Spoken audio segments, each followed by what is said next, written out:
All right, if you grab your Bibles, if you join me in 1 Samuel chapter 16, where we'll start. 1 Samuel chapter 16, and had to forego the special tonight due to sickness, and we have a few people out with sickness. I encourage you to pray one for another, and wash your hands. And pray, though, for them to get feeling better. Pray you don't get sick, and the Lord watch over you and take care of each and every one of you. And encourage you to do that. 1 Samuel chapter number 16. We have part 3. Hopefully that's what we have in the back. Great, fantastic. We're going to finish up part 2 in our outline. So hopefully you already have that. There's a few of those in the back and on the Welcome Center. But we're going to hand out part 3 just in case we get there. I think we'll just get into it. So, man, go ahead and come forward. And we should have enough for each of you to get one. But we are still in part 2, that outline. And so hopefully you have that from a couple weeks ago.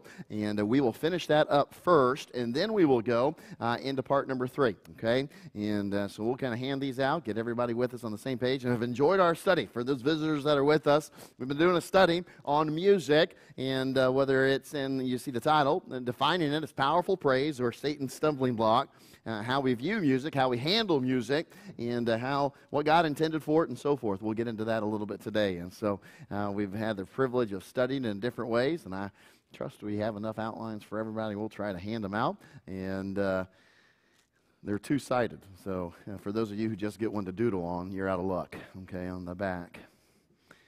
All right, we'll hand that out.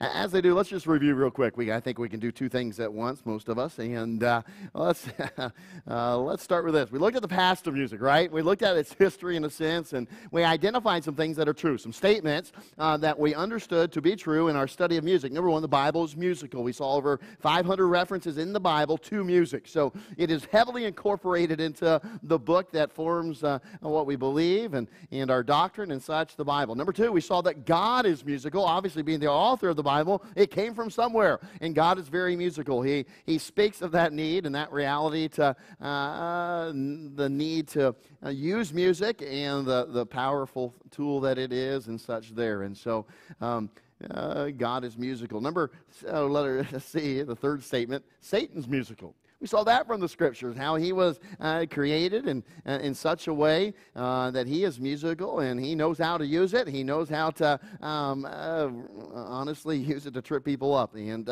we also saw this, and I think this is so crucial. Our world is very musical, and music is all throughout our world in many different ways, in many different aspects. And in that sense, I would say much as we understand that, and as we talked about certainly God being musical, we are then in musical because he's created us. I think it's important, obviously, that we talk about the topic of music. If it's all around us, if it's in the Bible, and if it's something Satan knows well, boy, we better understand what music is, why God made it, what's it's intended for, and such. And so we've been looking at that. The next thing we looked at is something that even the world would agree on, too, is the power of music. The power of music. Music is powerful, and it's used every day in that sense to show that. Number 1, we said it sets the mood, and the ability for it to set the mood, and in that it affects the emotions, it affects the whole person, and it speaks to the spirit and even to the soul and certainly to the body of man. And we see that throughout Scriptures, but also experiential evidence in our lives and the world around us. Okay. Number 2, we said it sends a message. There's a message in music. We're not talking about the lyrics per se, though that is true. We're talking about the very music. The notes, the arrangement of it sends a message, and it can send many different messages, and it can have many aspects, but in that message-sending ability or capability, it is powerful, okay? That it can set the mood, it can affect our emotions, and it can also send a message as necessary. Okay, then we come to letter C tonight, and we're on our outline here. We're on, again, part 2. We handed out part 3. We'll get there in a little while, but if you have part 2, grab that back out. Let's look at this. We'll add the last installment here under the explanation of why is it powerful. Why is music powerful? Well, it's powerful. It sets the mood. It sends a message. And number 3, we see at letter C here, it deals with the reality that it speaks of morality. It speaks of morality or immorality, okay? So when we identify music and we look at music, we come to realize, and I believe this is on your outline there, music is not amoral. Okay, we'll make a few statements here, and then we'll kind of go back and explain some terminology here. Okay, first of all, music is not amoral. Its raw components may be, but music, as we know it, is a creation of moral beings who were created by a moral God. Therefore, music is a moral creation. Okay, so let's follow the logic there. In fact, let's back up. We'll talk about the logic in a moment and the statements here. Let's back up, though, and define some verbiage here, okay?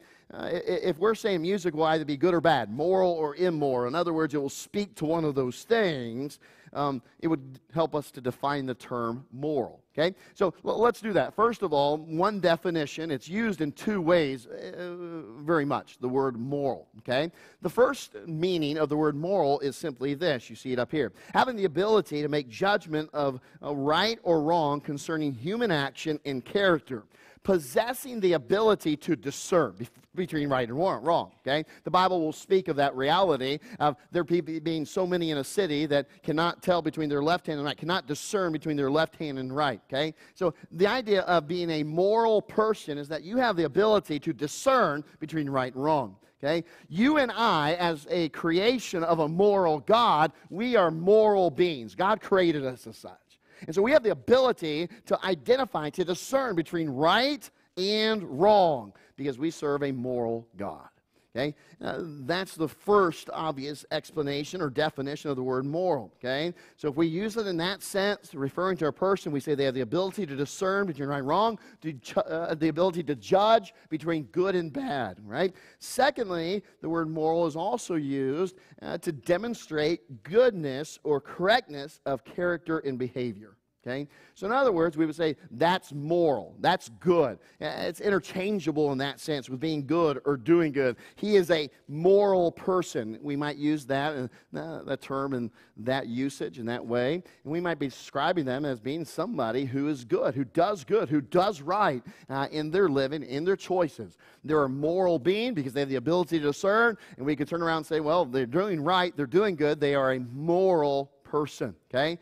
You and I have that capability. We are created as humans with that capability, and therefore, because man is moral by his very creation, he's able to discern between right and wrong, good and bad. His product, what we produce, can then promote either morality or immorality, good or bad. Now, that's a logical conclusion. If something or somebody has the ability to discern between good and bad, then therefore they have the logical conclusion or the logical ability to then produce good or bad, to use something and then produce it in a sense. In other words, because of the intents of their heart, because of who they are they a moral person or are they an immoral person? Their product then follows what they are. So they can produce that, okay? Have you ever known somebody by their speech and like, wow, that's just a bad guy. That's just a bad person because of how they talk. See, their heart reveals it. The Bible says what? Well, out of the heart, the mouth speaks, okay? The issues of life are out of the heart. Out of the abundance of the heart, the mouth speaks. So the same is true that you and I, and that what is establishing you. We are moral beings, and because we are moral beings, our product is going to be either moral or immoral. So we have the ability to discern between good and bad. The question is, and as we produce what we produce, and that could be our language, that could be anything, music, that can be the things that we produce, will it be moral or immoral? It's not all moral because we are moral beings. Therefore, our production is such. And music, therefore, is obviously produced by moral mankind. It is either good or bad. It's moral, immoral, and that's all based upon the intents, the designs, the actions of the composer. What is the design? What's the heart behind what you're doing? And putting that together, arranging the notes and so forth. Let's see some of these truths come out in Scripture, what we might call the evidential truth of these things. Okay, we're here in 1 Samuel chapter 16, all right? 1 Samuel chapter number 16. Look with me in verses 14 and following, okay? A little story from the Old Testament that bears out some great truth, okay? Verse 14, we've alluded to it, but now we're going to study it for a few moments here. But the Spirit of the Lord departed from Saul, okay? That is not a good thing. Let's start start right here. Saul is in sin. He's already disobeyed God, and because of his disobedience to God, what happened? He was rejected as the king of Israel to continue as the king of Israel. In fact, God has already sent Samuel to anoint David as the next king of Israel. So he's ripping it out of his hands, Saul's hands, and certainly the idea of taking it away from his lineage and such. He's already now anointed David as the next king of Israel. Saul is in a bad place. He's disobedient. He's angry with God. He's mad at David. And if he knows about it at this point, he's certainly unhappy of the fact that God is going to chasten him. God's already informed him, this is going to be taken away from your family. You have forfeited the kingship line, if we might put it that way. Now we read in verse 14, but the Spirit of the Lord departed from Saul, and an evil spirit from the Lord troubled him. Saul's servant said unto him, behold now, an evil spirit from God troubleth thee. Verse 16, let our Lord now command thy servants, which are before thee, to seek out a man who is a cunning player on a harp. And it shall come to pass, when the evil spirit from God is upon thee, that he shall play with his hand, and thou shalt be, and I know this is an interesting statement, thou shalt be well. Well. It's an interesting statement. There's a psychologist we're going to quote here in a few moments, in fact, closer to the end of the message. But he also identified how music affects people physically. How it affects people, I mean, just affects them physically. And certainly you may know that well, and how it can affect you physically. And so it's interesting that it's termed here, you shall be able. They're telling, hey, let's go find someone who can play some good music, who can play some music that's going to minister to you, that's going to help you, and spiritually. Now, what are we dealing with here? Let's not miss this, okay? The Spirit of God departed from Saul, and what has arrived on the scene? An evil spirit. So what are we dealing with? Are we dealing with just the physical realm? No, we're dealing with the spiritual realm. This is the spiritual realm. And music is now saying, listen, this is going to play a part, and whether you're under the control or the oppression of an evil spirit, or you are under the control or at least the protection of the Spirit of the Lord. Now, that's amazing to me. Music's going to play into that in this story. Wow. It's kind of interesting as we think about this. As Saul was angry with God, you see that here, and he wasn't right with God. He was refusing to get right with God, so God allowed or sent this evil spirit to chastise him. So the servants, in turn, they call for David, and they're looking for this person to play his harp. And might not be your instrument of choice or mine, but the harp is a beautiful instrument per se. And he comes and he plays. And the most amazing thing happens. I want you to see the powerful effect. Now listen, the powerful effect for good or bad. Well, in this sense, it was certainly good. Notice verse 23, if you will. Jump down to verse number 23. Okay? Notice what it says. It came to pass, when the evil spirit from God, so God allowed it, God sent it, was upon Saul, that David took an harp, and he played with his hand. So Saul was refreshed. He was well, and the evil spirit departed from him. Now, we can derive a lot from that statement. Okay? And certainly about music. Because here's David. He shows up. He's the musician. He sits down in his harp. Maybe he sings along with it. Excuse me, but he certainly plays. We know at the very least he put his hand to the harp. He's playing. And something inherent to this music had a, don't miss it, moral effect on Saul. It impacted him spiritually. In fact, we would put it this way, and if we could, this music of David, it had a good or a moral effect on Saul, changing his spirit and affecting him greatly. That's an amazing thought. Now listen, okay, all of us have listened to different kinds of music, and we all can have to admit, boy, it does affect us. Okay, it does have an impact, and it can certainly have an impact on your thinking, as we talked about. It can impact your emotions. It can impact your feelings. It can impact you, and it's a logical step. It's not a stretch to say it can then, in turn, affect you spiritually. It affects you spiritually. Here's the power of music. It can affect you morally or immorally. It can bring out things and do things to you that are good. It can do things to you that are not good. That is the power of music. And here's the story where we see that they realize, wow, we need some music here because Saul is not doing well spiritually. They bring in the music, and here's David, and he plays, okay? And some of you do this, okay? You don't have to be honest tonight, but some of you know when you're in a bad mood, okay? Others of you, your spouse will tell you you're in a bad mood. Now, what we do sometimes when we're in a bad mood, I remember being a teenager and then a college age, and I remember there are times kind of feeling glum, times feeling, discouraged another way, boy, just tired and worn out and so forth. That's a lot of times when we're moody as humans and so forth. And I remember that one of the greatest things that helped me was, boy, when I was driving down the road, sticking in a good Christian CD. And you know what would happen? Before I knew it, boy, I felt a little happier. I felt a little refreshed. In fact, so much so, thankfully I was alone, I began to sing along with it. And it just kind of lifted my spirit. It kind of lifted my heart. And the things that had got me down, maybe the things of life, the events of life, the things that I was thinking on, maybe a discouraging moment, a disappointing reality of life, all those things kind of got put on the back burner in my thinking, and the music, good godly music, Christian music, much that we would have here in the service, ministered to me. And I like the statement here.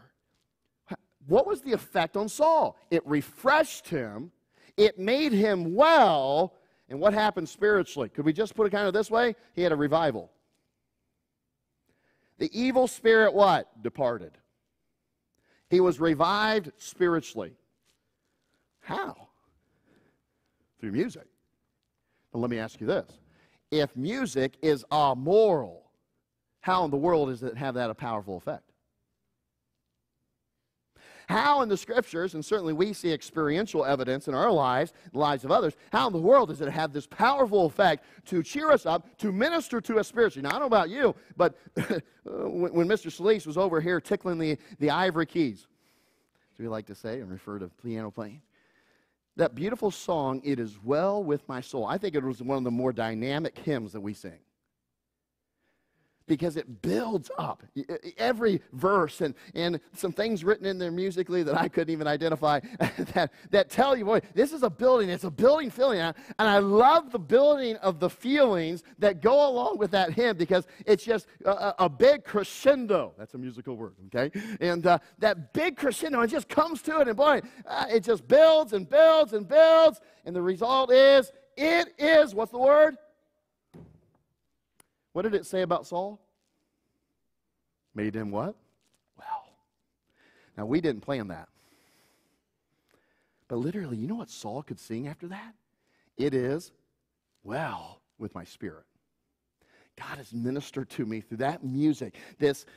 Not what some would say, oh, it's all moral. There's no morality. No. This is moral. It has ministered spiritually to Paul. It has produced good things in his life because it is good music.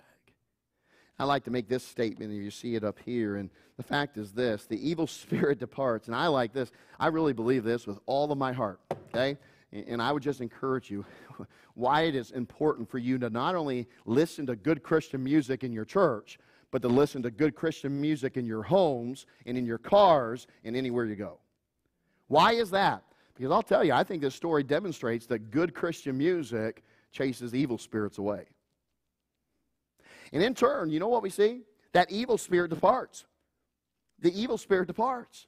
Saul is happier, he's brighter, and better.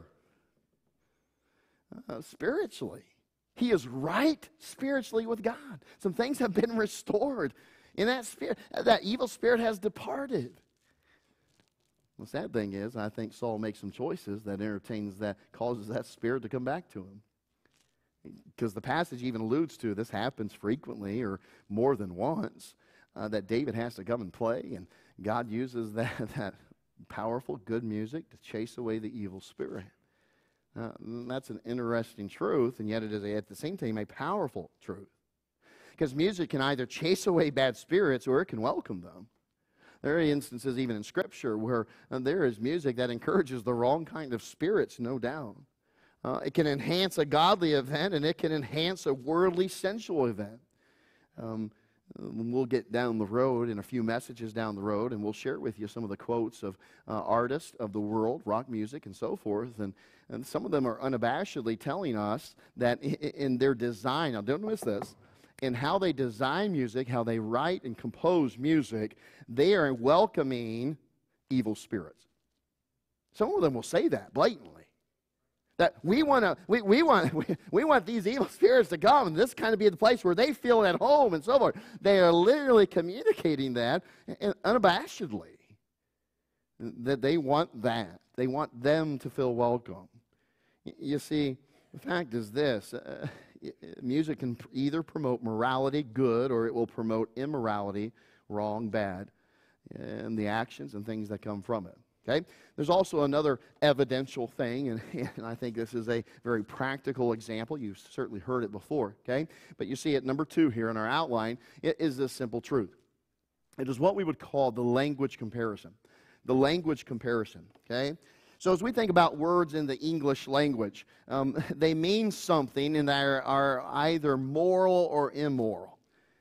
I could stand up here, and I will not do it for sake of illustration, but I could go down through a list of words, and we can identify, is that a moral word or an immoral word? Is that a good word or is that a bad word? In fact, we could probably put our children up here, and I could read down through a list or allow them to hear it, and you know what? Children are pretty good at identifying what? Dad, that's a bad word! Haven't you ever been embarrassed in a store when somebody says something to your child real loud for the entire store to hear? Dad, he said a bad word. And the guy's 6'4", you know, and muscles rippling everywhere. And I'm like, he's with his mother over there. That's who he's with. But why? They know, right? They can listen to a word and they say, that's either bad or good. Okay? There's nothing wrong with that word. That encourages wholeness or wholesomeness. That's good. Or that's a bad word. You ought not to say that. See, the English language is true. Now, the fact is this. At the same time, I can stand up here and I could go through the entire list of the 26 letters in our English alphabet. Okay, I'm not going to be up here saying A, B, C, and when we get to D, you're not going to be like, oh, I cannot believe Pastor Henry said D. It's terrible. See, some of you are not even following me right now because that was actually pretty humorous. What am I saying? The letters are not moral, immoral. The raw components of the word. But I'll tell you, I'll get over here and I can say a word that has the word letter D in it, and it will cause you to blush, and will cause you to go, oh, and every child go, oh. And my resignation to be in the email tomorrow.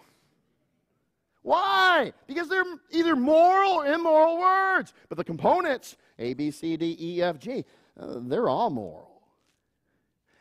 In the exact same way, when we take music, and many of us would know it well from the sound of music, right?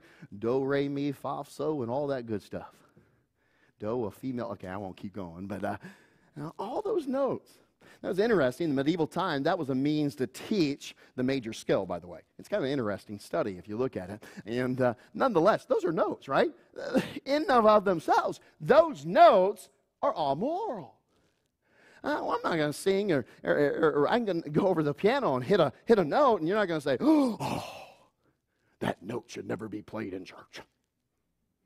No Christian should ever hear that note.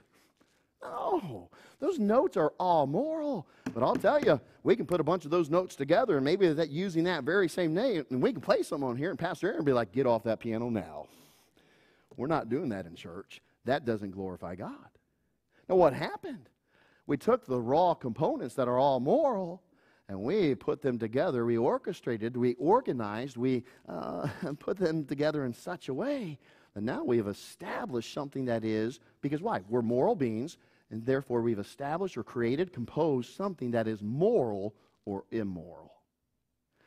You see, this language comparison shows that there's no moral quality to notes, just as there are no moral quality to individual letters. Yet, how those notes are orchestrated, how they are arranged together, does have a moral quality. Because the moral being is arranging them and putting them together, and will certainly be moved by his own immorality or his morality. That's in his heart. He will design it accordingly. So therefore, we can take what is amoral, a letter, a musical note, played on an instrument. We can arrange it in a certain way. And remember what 1 Corinthians 14 said? To play, we can arrange it to play or produce, in that statement there, a distinct sound. So now we can arrange the letters and arrange the notes to produce a distinct word or a distinct sound, and all of a sudden it has taken on morality or immorality. It is communicating, it is speaking of morality or immorality because of the way that we have arranged them as moral beings. As we've already seen, the music, the notes, and the rhythms, as they're joined together, can be used to draw a listener to a certain emotional state.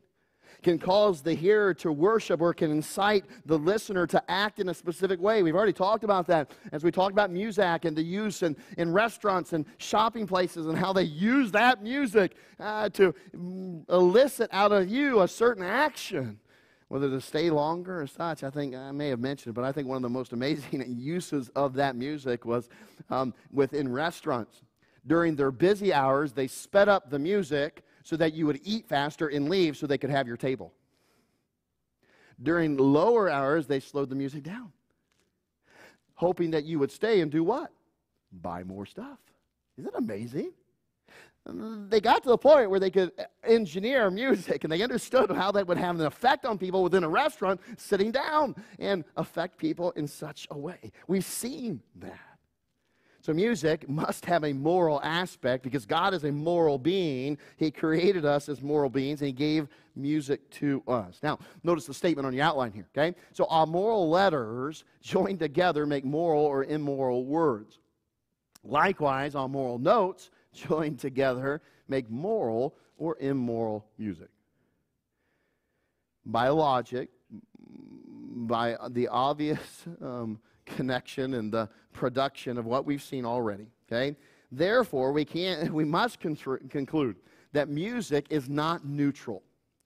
Music is not neutral. Like letters that form words, and those words are not neutral, and paint to paint a picture. Here's another illustration. We said language comparison. I just throw this in at the end. You know, paint in and of itself is amoral. Colorful pigments mixed together have no moral quality, okay? And jokingly, if I had some bottles of paint up here, let's say I hold up a red thing, like, oh, that's a pretty color. I hold up blue, you're not going to be like, oh, put that away. That blue is, that's immoral. No, we wouldn't do that, okay? We don't assign the colors. But what happens? You can take those beautiful pigments of colors, and you can arrange them on a canvas, and you can paint them into a very beautiful scene. I don't know about you, but I like mountain scenes. I love sunset maybe around that mountain. Oh, that is gorgeous. That is beautiful. That's uplifting. And maybe for you and I, it would encourage us as we see that scene. My goodness, our God is a great creator. Amen? It would elicit a response, and I would argue a moral response. But can I tell you, we can take the same paint, and somebody on a similar canvas can paint a sensual picture and it elicit immoral thoughts. Is that not true? You can see it in magazines. You can see it on the internet. The pixels, if you want to take that, the colors and so forth, they can be arranged. The paint can be arranged in such a way that it will produce either a moral or immoral product. Just like the letters, just like the notes in music. You know, the moral quality, and I think here's the key. Don't miss this. I don't have it on your outline, but I think it's a great statement. The moral quality comes from the composition, not the individual elements of the painting. Okay, the moral quality comes from the composition, the composer. We can apply this to music, painting, whatever the case may be, okay? And the moral quality comes from the composition, not the individual elements of the painting. The moral quality of the painting exists within the work, too. Whether a spectator views it or not, it's there. Can't change that. As we bring this section to a close, I want to share with you a quote from this secular psychologist. early 1900s, he made a huge study that was produced. And this is the early 1900s, so this is quite a while ago. But he was very, as a psychologist, very interested in the impact of music on people. And so for 50 years, he studied, or I should say he studied 50 years of material. Medical studies, he looked at patients, he looked at many different things in the medical field, in the field of psychology, and music, and so forth. And boy, he studied 50 years worth of all this information. And as he wrote his findings, his report, it was very much showing that music is not neutral, that it is not amoral. Okay? Here's a statement he made within his it was a paper at the time. It later became a book, and the title of it was The Psychology of Music, The Influence of Music on Behavior. And he wrote several medical reports and papers about it. But this one was specifically The Psychology of Music, The Influence of Music on Behavior. Here's what he said. Notice it. He says this. He identifies music. He says it's the most powerful stimulus known among the perceptive senses. Now, that is a strong statement. You better have some good evidence and proof for what you're saying, and I believe in his papers, from what I've already seen, he certainly does. Here's what he goes on to say. And this is by the way, this is not a Christian, okay, and anything that I can find out of, in no way is he a Christian. He was just a psychologist. He says this: the medical, psychiatric, and other evidence for the non-neutrality of music is so overwhelming that it frankly amazes me that anyone should seriously say otherwise. A psychologist. A man who studied, and for me, the medical field, he said, wait a second, why are we trying to say music is amoral? Why are we trying to say music is neutral? Well, I could give you a long list of patients that have been affected in their behavior and how they act, how they lived by music. I can tell you how it's affected their mind. Music. Can I tell you, Christian, you ought not to believe the lie that music is amoral. It is not neutral. And that then means that it is even more powerful than probably we give it credit for. When it plays on our radio, when we hear it in some place, whatever the case may be, the reality is it is powerful to influence. I think what that psychologist says as well, it has a huge impact on our behavior. It has a huge impact on our thinking, our mind. It has a huge impact on us spiritually, as Saul's story even demonstrates. Okay, so we can't debate. I think we've seen enough evidence and proof the reality of the power of music. Okay, now wait a minute. Let's back up a second, because we also know about something about music. God created it. God created music. Okay, so that brings us to Roman number 3. What the purpose of music? In other words, why music? We alluded to it this morning. I think one of the great truths about our Creator, our God, in all of His creation. Now, don't miss this. I think this ought to impact much of our theology. Certainly about things that we deal with, things that we have to interact with, and certainly about our God. Our God is an intentional, purposeful creator. Our God is a purposeful, intentional creator. He does not create something without it having a purpose. In other words, everything He creates, there's an intended purpose. There's an intent behind it, if we might describe it as such. He doesn't make anything without reason, okay? Many of you and I have had our children, they draw something or make something, you're like, what is it? And one of my children before have said, I don't know. Okay, well, whatever it is, it's nice. You did a good job coloring that. Okay, God's not like that, right? He doesn't design something. He doesn't create something without a purpose or intent. And if God is an intentional creator, then we must say, okay, God, what is your intent behind music?